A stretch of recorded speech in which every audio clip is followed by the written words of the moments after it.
Good afternoon. It's 1 o'clock, and I'm really Yeah. excited to be here. I'm getting used to this every Tuesday at 1 o'clock. Hmm. I'll be sad if it stops. I will feel lonely at 1 o'clock on Tuesdays. Yeah, it already, even only we're in the third week and it's become a habit, hasn't it? It has, it's exciting, to pull it together and to be thinking of all the people who eventually will see it, but also Hmm. being able to share our own experience, our own Right, struggle, right. just to mine that experience for other people. I think that also shows people that you don't need to be perfect to be able to share your experience with other people. Hmm. Absolutely. Right now, people need you to share what's happening inside of you. Right. They need you to share your hope in whatever way the Lord is bringing that about in your life. Hmm. And so I think that's beautiful. Welcome, Anne. Great to see you from California, and Joanne, and the others who are joining us. We encourage you to, if you'd like, to put a comment there and or Tell say us where where you're you're from. from. Yeah, Tell we us like where you're seeing that. from. Um, yeah, We always and like seeing where people are from, don't we? yeah, we do. That's so It's much kind of fun. fun. Mm-hmm. And we're also going to be talking about, what kind of uh, what's making it difficult for us to connect with ourselves, to connect with God, to connect with others during this time. So, if you'd like to, you can also share, like, what are your feelings? What are you experiencing right now within yourself?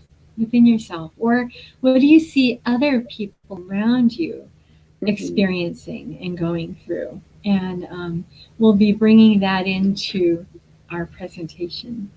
Yeah, Welcome, Mariana. it can be really helpful for others to hear that you're feeling some of the same things they are, because it's really easy in Yes, isolation to feel like I'm the only one in the world who's thinking or feeling this. And to be yeah, able to know that others are doing it too is just such a gift, isn't it? yeah. Last week, at the end of the week, I did a recorded presentation on anxiety. And by the time I finished it, I realized, oh my heavens, I have been extremely anxious.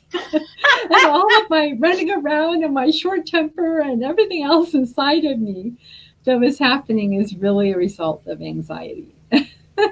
So it's really helpful just even to name it or to put it Yeah, out there. yeah.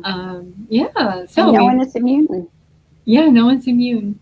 And actually being able to be in the moment, experiencing those feelings, to be present to them is a bit of mystery, entering into Hmm. mystery. And that's really what Holy Week is all about, really. It is. Jesus lived the present moment through the mystery of the Paschal tide, Paschal love. Hello, Jose. Oh, Italy. Very good.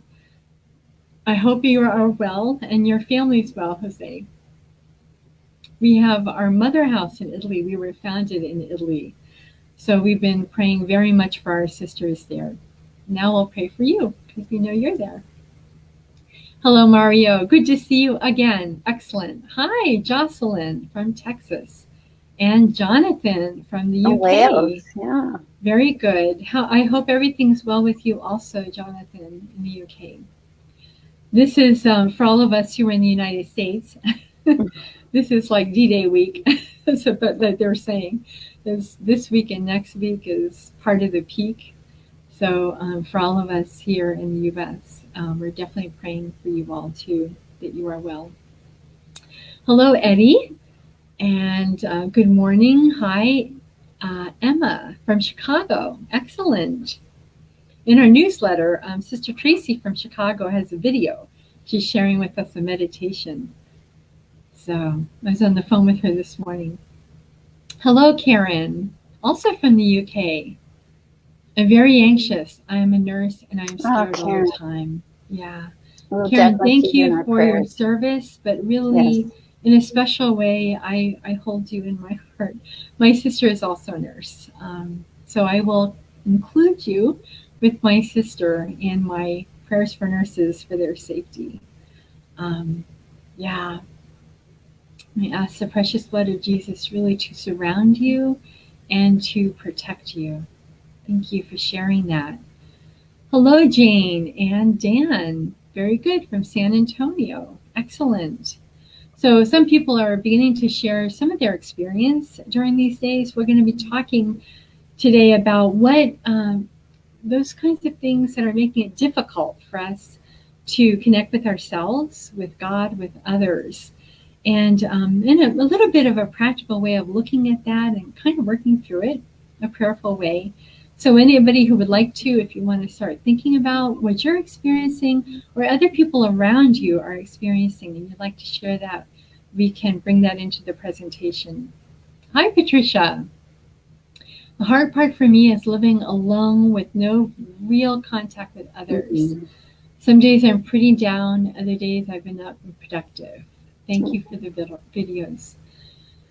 Yeah, the isolation is hard. It's hard. And feeling down, I think, is part of that is just trying to process that the world has changed, probably irreversibly, in a matter of hours. Maybe 200 years ago, but what would have taken 100 years to change, changed overnight for us in a month, in a week, in days.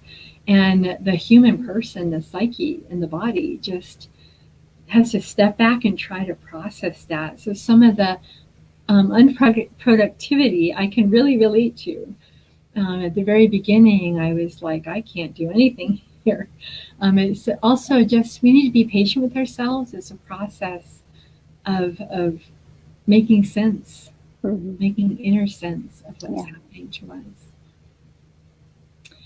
Jocelyn, I normally had depression that is controlled with medication. I now have anxiety with agoraphobia. It's very strange being aware of that.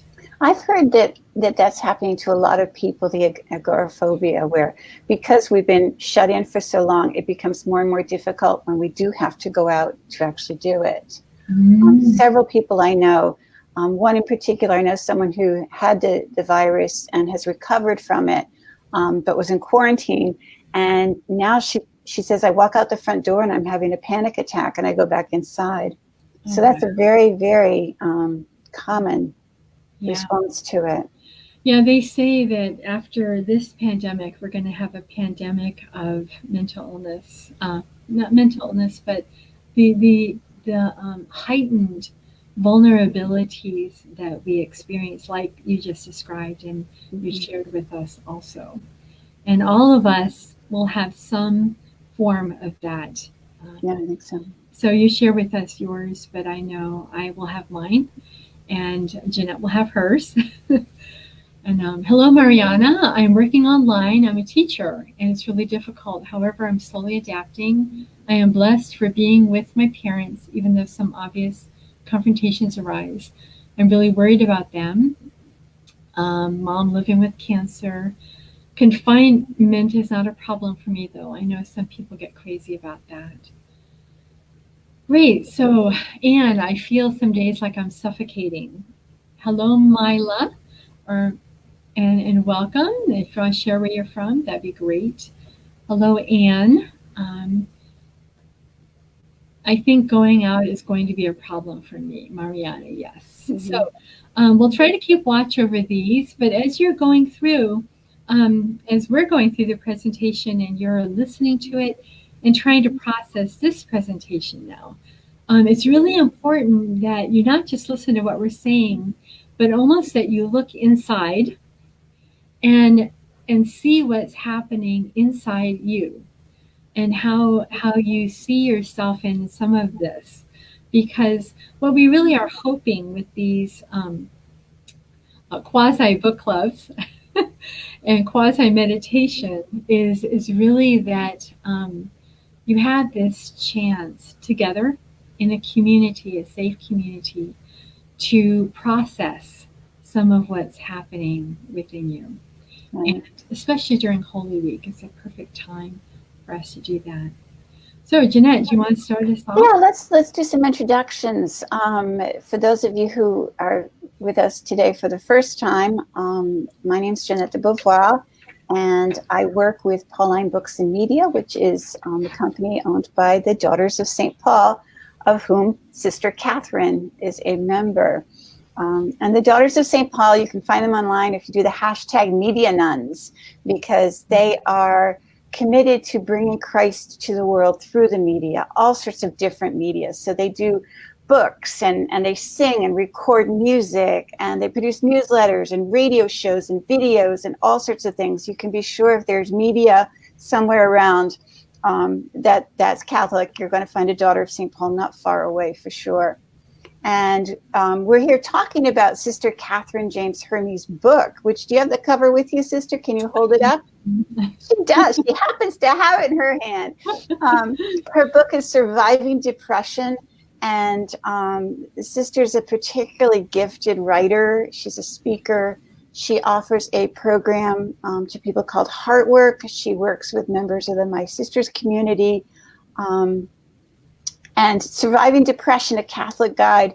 This is an updated edition of something that's been around for a while, that's been translated into 12 languages, I think. And it's just coming out now, which just shows that God has such a great sense of timing. Because if ever there was a moment when we needed this book, it is now, and here it is. So great. So this is our third time together online with you all. And so what we've been doing is going through pieces of each chapter. We're on chapter 3 now. And in the back of the book, there are 8 steps to inner peace. And we're on step 3. And we're going to be doing an exercise out of step 3. So I invite you, if you're comfortable, to close your eyes, to just take a breath, pause.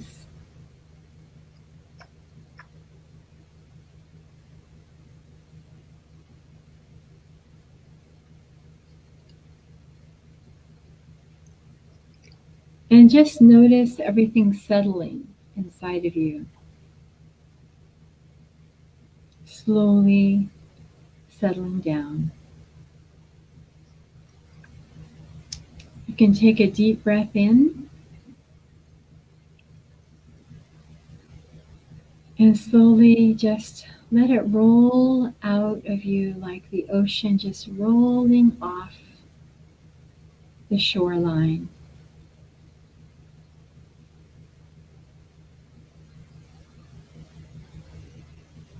And just notice where you're sitting or lying now. Maybe you feel your back against the chair, your arms on the arms of the chair. Just try to notice where your body touches the chair or the bed, and connect physically with yourself.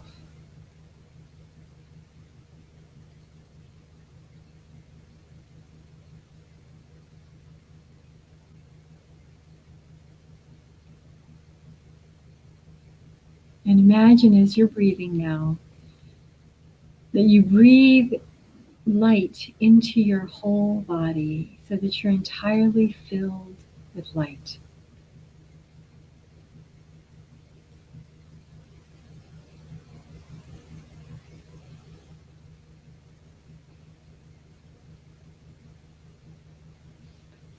So we're going to add a few words to your breathing. And the words are, this moment, just as it is perfect. So as you breathe in this moment, breathing out just as it is, breathing in is, breathing out perfect. Again, breathing in, say to yourself, this moment.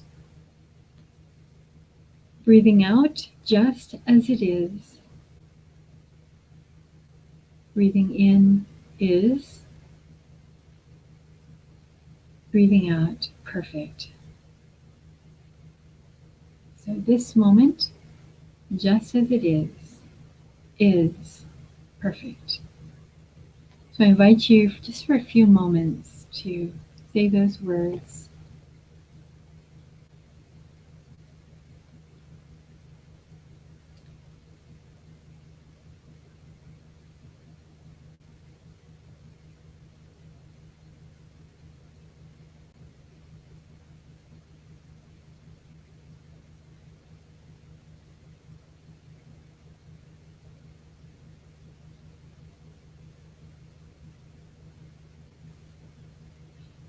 You can imagine yourself standing in front of the cross on Calvary as Jesus is hanging there,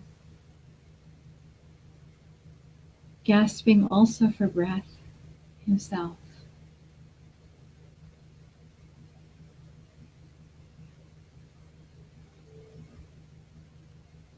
And he could say at that moment of his death, this moment, just as it is perfect.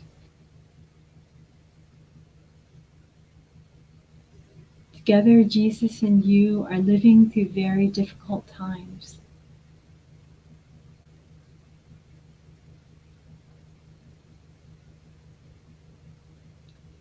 But with the death of his son, the Father took up evil and turned it into something good. And so it is a mystery, but it is true that this moment, just as it is perfect.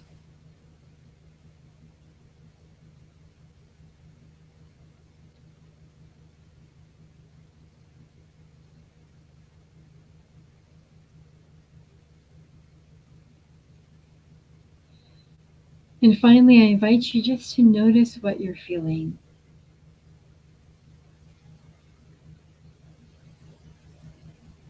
Right now, in this present moment.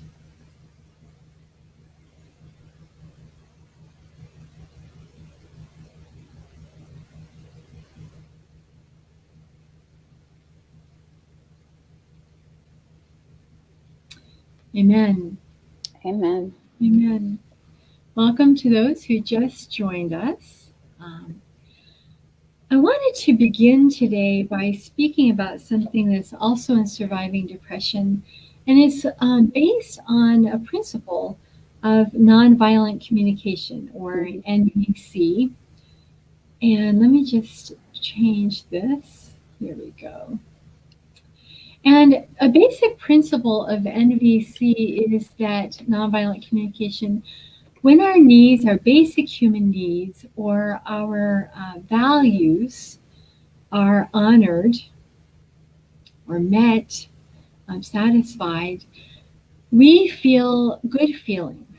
But when our needs are not met, our basic human needs are not met, our values are not able to be honored, then we find ourselves experiencing feelings like those that are actually on the screen. They're feelings that we would consider to be negative or difficult, disappointing. So we can look at these. We can see gloomy, apprehensive, upset, agonized, disappointed, frantic, fearful, worried, enraged, exasperated, resistant, skeptical. I don't know about you, but I think I felt all these feelings one after another, and sometimes all together. Mm-hmm. Absolutely. Few days or a few weeks. But the helpful thing about reading a list of feelings, and there are many lists on the internet that you could look up. This is a list I put together, a very simple list. It's kind of helpful to name those feelings, to name what's happening inside of it. So, gloominess, dejection, sorrow, disappointment, discouragement, worried, franticness. These are all feelings that in some way indicate to us that something on a very basic human level right now is disrupted. You know, it's not being met. But if we look at another list of feelings, and this is the feeling of, these are positive feelings. Um, we may not be feeling these feelings right now, but they would be ecstatic, joyful, jubilant, uh, radiant, tickled, thankful, intense, carefree, composed, alert, animated, free, confident.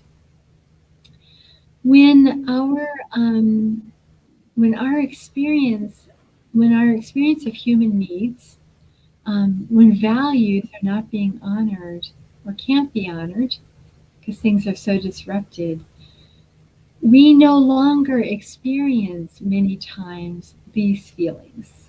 We can't go out with somebody. We don't have the money anymore to buy something that would help us through a tough time. Many of us can't get to a church. We can't receive communion. We can't go to confession. We can't see our loved ones unless we're living with them. We worry about parents in other states who may be in nursing homes or independent living or living by themselves. There's so many like losses, things that have been cut off from our normal day to day experience. Even just the ability to walk outside and feel safe and feel excited and joyful and warm in the sunshine. Even that now is difficult to enjoy the outside weather. So we may not experience ourselves feeling these feelings. So my question to you is, what are some of the basic human needs that are not being met right now, either for yourself or just in general? Okay, not being able to receive communion is terribly saddening. It is. Okay, not being able to connect on that profound level, we can connect to God, but there's something different when God Himself comes within us. There's something different when God comes within us. What are some of the other uh, needs, values that right now are kind of cut off a bit? Um, I'm thinking of the value of companionship, Mm-hmm. um, especially for those who are living alone or maybe living in situations where the people they're living with are not the ones that they mostly find companionship with. And then there are those who are living in very difficult situations, dangerous situations that we have to pray for also. Yeah, and No, I think that for them, sister, that gets into sort of both a predictability and a security issue, where when you mm-hmm, look ahead and you don't know what's going to happen next, mm-hmm, that mm-hmm. takes away your sense of That's so true. security, and that certainly takes away your sense of anything being predictable. Yeah, that is so true. Yeah, not knowing there's an uncertainty and Right. almost a feeling of powerlessness Exactly. You that can't comes with plan. it. Mm-hmm. Right. No planning. I'm not sure if I'm pronouncing your name correctly. Mila is saying no communion, no family around, and Mm. solitude. So solitude is it's a human need. We need solitude, um, but loneliness can be that flip side of it when Mhm. we're alone and lonely, have no one really nearby to connect with. So those are basic human needs of connection and also presence.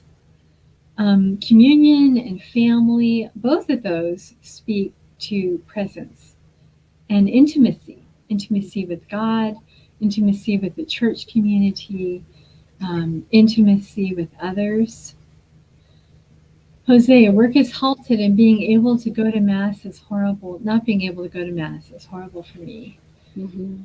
Yeah, that's really difficult. So a human need is also to be able to work, to Yes. produce, to plan, to have a meaningful day. Um, yes. Jose, not got that. Jose, Jocelyn, I had a practice of going to adoration whenever I felt out of control. Now the agoraphobia keeps me from even leaving the house to sit in the parking lot at my parish and adore him from there. Mm. Jocelyn, I can't type actually into the system here, but I will go back or I'll place actually into the Facebook here. We do have adoration online. We're posting many different half hours and hours that are led by the sisters in front of the Eucharist live. And you can follow along. They're visual, so you can see the tabernacle almost as a webcam. So that may be a way that you can find that connection that will help you in this time. Faith is helping me in this pandemic. Reading the Bible strengthens me. God is in control. Very good. So you're finding ways to almost help yourself. Sometimes when one thing is not available and possible, we have to find the next best thing or temporarily find the next best thing. This next screen here that I want to share with you is actually a list of basic human needs and values. So, peace of mind. We need peace of mind. Trust. We need to be able to trust the leaders who are taking care of the situation, taking it in hand. We need to be able to trust that people are caring for loved ones that we can't be near. We need to be able to trust that God is here. Presence, inspiration, nurturing. Communion is the way in which God nourishes us. God cares for us. Mm-hmm. We have a need for competency, and being out of work can make us feel incompetent. Especially if you're at home dealing with an at-home work situation for the first time. You can't get your computer working the right way and connected the right way. But also being out of work can militate against this need of being able to contribute, of being able to have a meaningful day. So there's a need for creativity, for freedom. We no longer have the freedom to walk anywhere in public, the freedom to leave our houses, the freedom to congregate, the freedom to go to church. So, because these, and you can read this list yourself here, because these human needs, in the way we have met them up till now, are kind of cut off in many ways in different places, we are going to feel feelings in that first list, that negative list of feelings. And I'll just go back quickly. So we will feel gloomy and apprehensive and perturbed and resistant and weary and edgy and cautious and fearful and worried. So this is really helpful information because if you look at this list of human needs, resilience is almost a way in which we say, what is my deepest human need right now that's not being met? And what can I do about that in the situation that I'm in? So, for some people who have a high need for predictability, let's say, then the very unpredictableness, the inability to plan in this situation is part of what's most difficult. If someone really has a high need of connection, of being able to be intimate, to be social, being isolated is going to take that need, and that's going to be the precipitating factor of the negative feelings. So, as you look at this list of needs right now, try to figure out which one of them is the one that means the most to you or that has meant the most to you. Do you like to get together with people? Do you like things to run on time, on schedule? Do you like to plan ahead? Do you like to be the one calling the shots in your life? Do you like to just be free? Do you like to play and have fun with whatever you're doing? And now you can't do that. Which one of you do you really value peace of mind at all times and whatever you're doing? Which of these values is the strongest for you right now, or that has been even the strongest at this time in your life? Because the fact that that one is not being met is the precipitating factor of some of the negative feelings in your life. Um, yeah. So,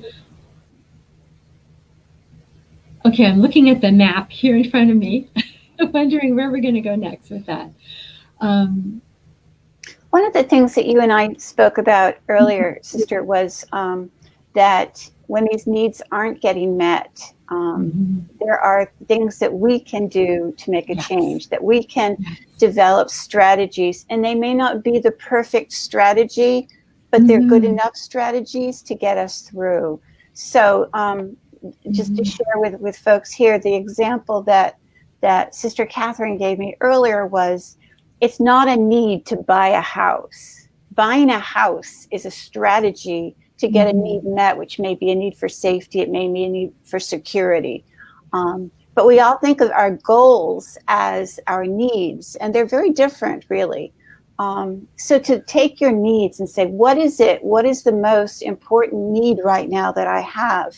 And how can I develop a strategy to, again, not meet it perfectly? No, Right. we can't go back to church right now. No matter what we do, that is off the cards. But what strategies can I put in place, such Mhm. as doing the Eucharistic adoration online with the Daughters of St. Paul, that will Mhm. help with that? It won't Mhm. meet it perfectly, but it will make me more comfortable. It will make me less anxious. Yes. Jeanette, too, that was an excellent. I'm glad you brought that up because buying a house is a strategy. The need may be security. Mm-hmm. So I may think I need to buy a house, but the human need, the value is I need to be secure.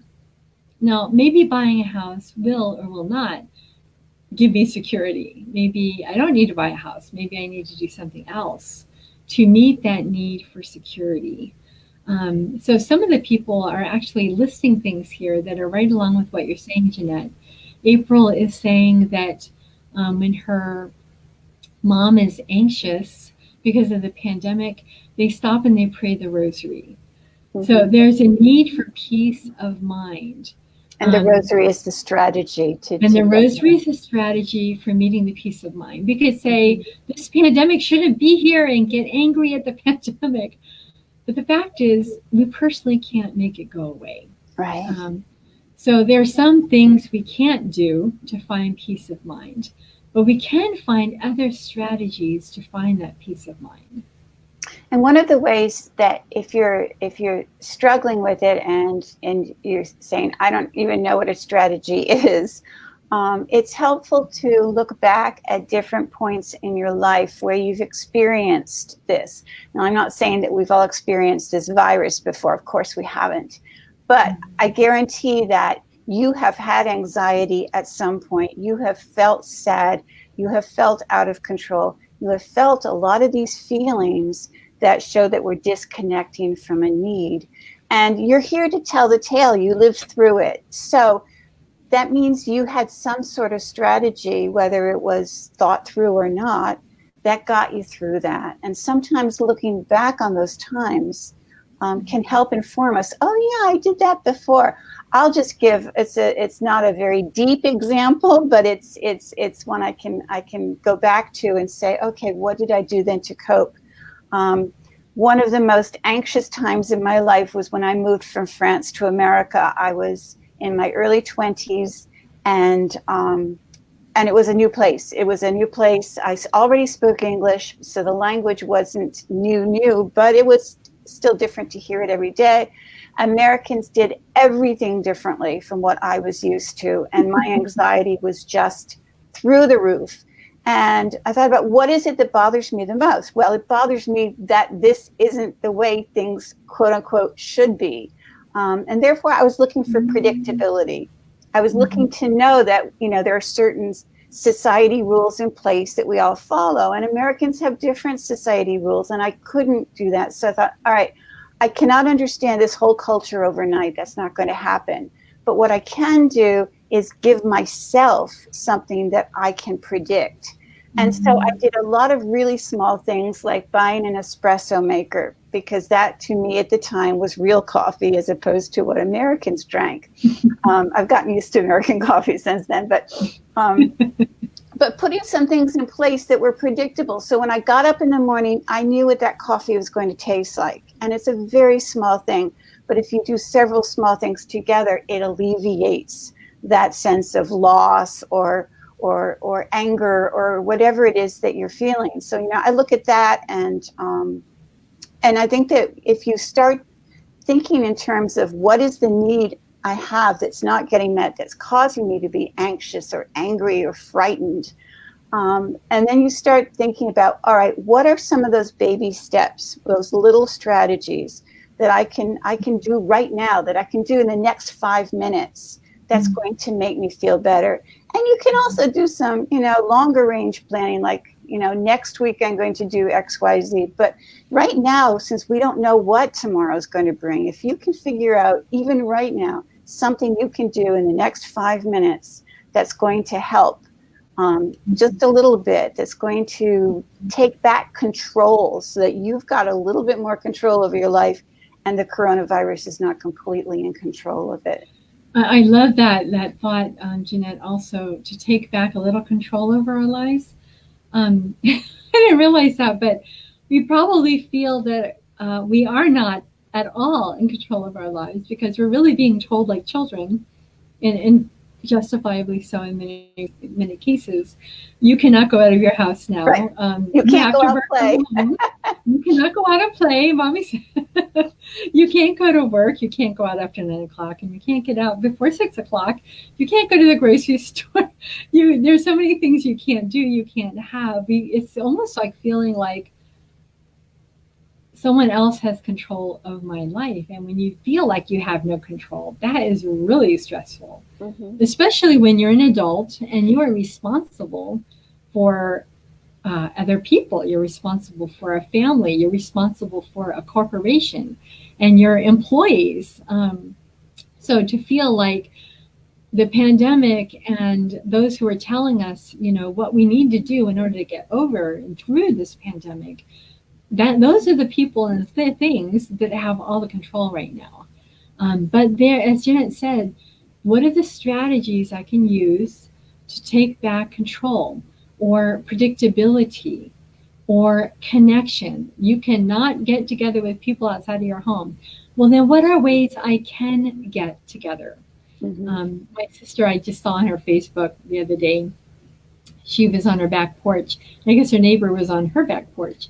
So they met each other on the back porch and yelled across 12 feet of space at each other, and really had a wonderful time just being together. And probably under normal circumstances, they aren't together at all because they're both working. But in this case, they were both home.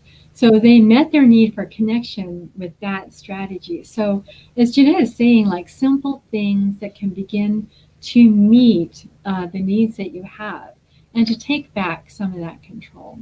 And to not expect it to be perfect. It's not going to be the way it was. You still cannot walk into a church. There's nothing you can do to change that. But perfection is often the enemy of getting anything accomplished. If you wait until things are perfect, They may never be. They may never be again. They may never have been. But if you say, okay, I can't have everything I want, I can't have the whole cake, but I can get a slice of the cake. I can make myself a slice of the cake, and that will take care of my need for sugar. So, in the same way, I can devise things that are going to satisfy that need, perhaps not completely or perfectly, but enough. And enough is a word that we don't use enough, so to speak. I didn't mean to do that pun there, but we don't, because enough really is something that fills us and completes us. Whether it fills us up to here or not isn't the issue. Enough is enough. It really is. And we can give ourselves enough, and we can give each other enough. I think, Jeanette, one of the big issues today, Tuesday of Holy Week, is Holy Week. Yes. There are no processions, there are no flowers, there are no palms, there are no beautiful churches, there are no services that we're used to celebrating the Lord's love and the gift of his life with. No Easter duty, no baptisms at the Easter Vigil, no resurrection, no renewal of our baptismal vows, no Paschal candle. We can go on and on and on with all the all the aspects of the Paschal Triduum that we don't have this year. So that our predictability is gone with that. But there's a certain intimacy, there's a certain sense of at-homeness that we have when we live these year after year after year. So it's, in some sense, almost like being homeless, spiritually homeless for this week. But I want to share with you in the third chapter, which is called "Why Doesn't God Heal Me?" I just want to read to you page 37. It was an experience I had on retreat very early on. Those of you who know me know that I had a stroke when I was 21. So this happened when I was about 33, and so I just want to share this. As I went on retreat, I had this sense that God wanted me to really be with his son, to be with Jesus on the road to Calvary, in his passion and death on that retreat. So the beginning of the story really centers around that. But then later on in the retreat, I contemplated Jesus right after Pilate had condemned him to death and had washed his hands of any personal responsibility. I saw Jesus dragged off by those who had called for his death. The moment of terror I felt as his final walk through Jerusalem began was excruciating. I prayed for many hours, holding that terror in my heart, desiring to comfort Jesus, to tell him I was there for him, and that I would not leave him alone. Before I read the second paragraph, I just want to point out to you what I was feeling entered into the prayer. Holding the terror in my heart as I watched him taken away to be crucified. And so these experiences that we're having this Holy Week can also help us enter more deeply into the mystery of God's love. So one day in prayer then, I stood beneath the cross and sank to the ground at its foot after Jesus had died. I had promised Jesus that I would not leave him alone, and so I stayed there, keeping watch. I kept the cross before my eyes for hours, feeling the sorrow Mary must have felt as I asked for the courage to stay near her son. It was at this point that my retreat director pointed out to me that perhaps God was bringing together Jesus' experience and my own. I wasn't sure what he meant, but as I left our meeting and returned to the chapel, I began to cry. For several hours in prayer before the Eucharist, scenes of my hospital stay after my stroke so many years before alternated with scenes of Jesus' passion and death. It was like watching a movie. My moments of loneliness and fear alternated with his loneliness and fear. I cried quietly 17 years worth of tears. God truly was embracing me tightly and saying, "Do not be afraid even of this. I am holding you tightly and nothing can hurt you." Mm. So, we've been talking about feelings, needs, what we're experiencing. That is the present moment this year, this Holy Week. These experiences of our life can help us enter into the mystery of Christ's death, his love, his death, his resurrection in a new way. We can't get taken up out of ourselves in ecstasy almost at the processions and the beauty and the flowers and the ritual and all the marvelous parts of the liturgy. We only have the raw experience that God died for me, that Jesus died for me. And I have my experience of death this year, of loss this year. I know, in a sense, what Mary felt when she lost the love of her life when he died. I have a tiny experience of that. Um, when I cannot receive him in the Eucharist temporarily. So we can enter this Holy Week into the Passion in a way that probably for the rest of our life we won't necessarily be as easily able to, because we are in touch with the raw experience of the cross. I love this image of the crucifixion, of really, this is a deposition, Mm-hmm. where Jesus is being let down from the cross into the arms of his mother. And if you're able to see it or look at it in large, large size, or afterwards look at it more closely, you can see that there are arms that are embracing Jesus everywhere. Mary, there, Jesus is being let down into Mary's arms. John the Baptist, John the Apostle's arm is around Jesus. Joseph is holding Jesus. His arm is around his body. On the side, Mary Magdalene is holding one of the arms of Jesus and kissing it. There is this human connection. They had lost the love of their lives. They had lost their reason for living. They had lost their, in a sense, the reason why they had left everything.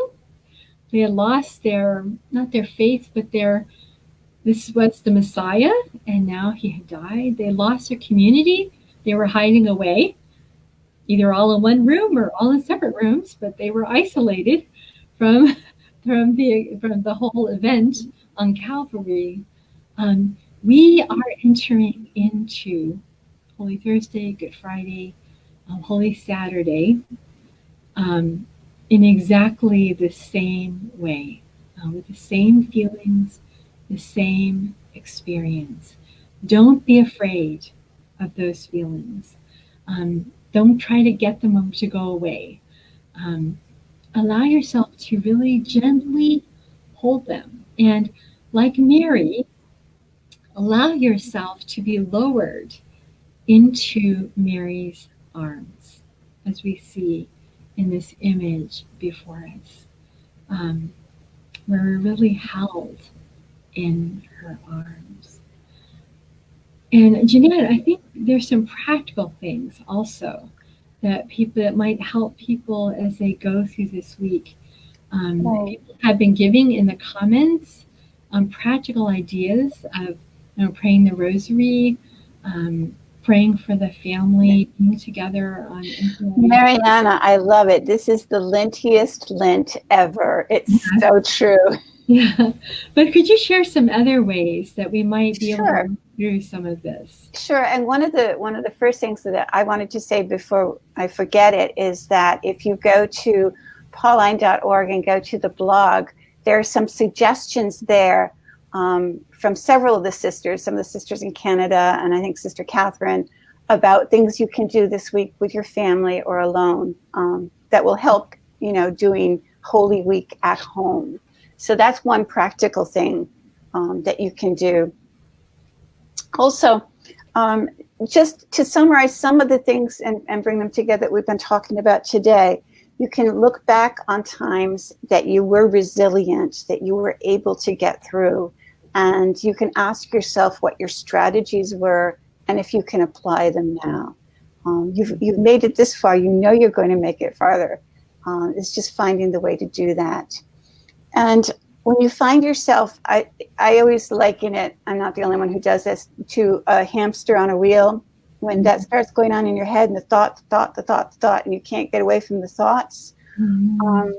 One of the things that absolutely I fought against, because I'm not a yoga practitioner, and everyone always said, oh, pay attention to your breathing. And I said, oh, that's all that Zen stuff, and I don't do that Zen stuff.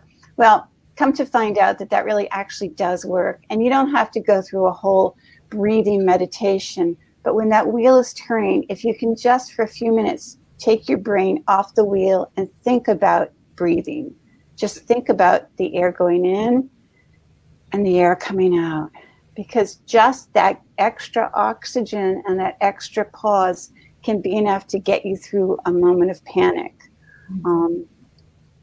And then also just to stay positive, because it's really easy to watch the news, to read it from who knows what sources, and to get angry and upset with some of the things that we see happening out there, so to speak. But there are so many acts of kindness going on as well. And if we can turn our negative thoughts to those and to think about all the things, just this past weekend, on Sunday, friends of mine who had gone out clamming dropped off a bag of clams at my front door and said, here's your dinner. And earlier in the week, another friend had said, I'm baking cakes. I'm baking one for you, and dropped it off. And those are just really small things but they meant so much to me. And I hear so many stories like that going on all over that it just makes you smile. And smiling right now is a really, really good strategy to feeling better. So that's what I've got for you for today. That's great. Also, we're going to be posting on my Facebook group. That's right. I'll just put up the address here. To find my cursor, there we go. Excellent. I have a private Facebook group. If you'd like to, you could join it.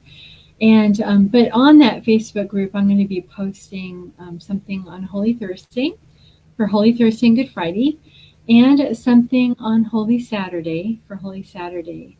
Holy Saturday is one of my favorite days of the whole year, and I really kind of feel like this year, or this experience, is just one big long Holy Saturday. Everything that we've known has been buried in the ground, and we're waiting to discover what will be, what changes there will be. Another image I have is almost like we've been in a pot, a plant, or a beautiful flower, and God has almost pulled it out of the pot and is shaking it all around, and all the roots are getting the dirt and the stones and the pebbles and the mold and the fungi and whatever. Oh, everything is just getting off of it. And then when everything is free and clean, He's going to plant us in this beautiful new and free space. And we do not know what that's going to look like for ourselves, for the church, for the world, for our country, for our business. But we are living a Holy Saturday, this liminal in-between time. And so I'll be posting something Holy Thursday, Holy Saturday, and probably something on Easter Sunday. And those of you who are already in that group, I usually show up on Tuesday nights at 7 o'clock Eastern Standard Time. And we have our little time together, a half an hour a week, and we really talk about how is it that we grow spiritually? How do we get the clutter out of our lives, in a sense, out of our minds and hearts, in order to really discover who we are, Mm-hmm. really discover who we are. So I invite you to the group, and I'd love to have you. And with that, I think we've come to the end of chapter 3. Not really, but just a little bit of chapter Just a 3. little bit. I really am enjoying being able to share together this whole time on Tuesdays at 1. And so I thank you all for joining me, and Jeanette and I, excuse me. My English has left me. And I hope to see you on Easter Tuesday. And please be safe. Know that the sisters are praying that you are safe, that your family is safe, and that you find that peace of heart to be able to read the strategies, that no matter what is happening in the present moment, you find a way forward to find that peace of heart and that trust in God, that alone helps us walk forward. Amen to that. Amen to that. God bless you, and we'll see you next Tuesday. Bye-bye. Bye.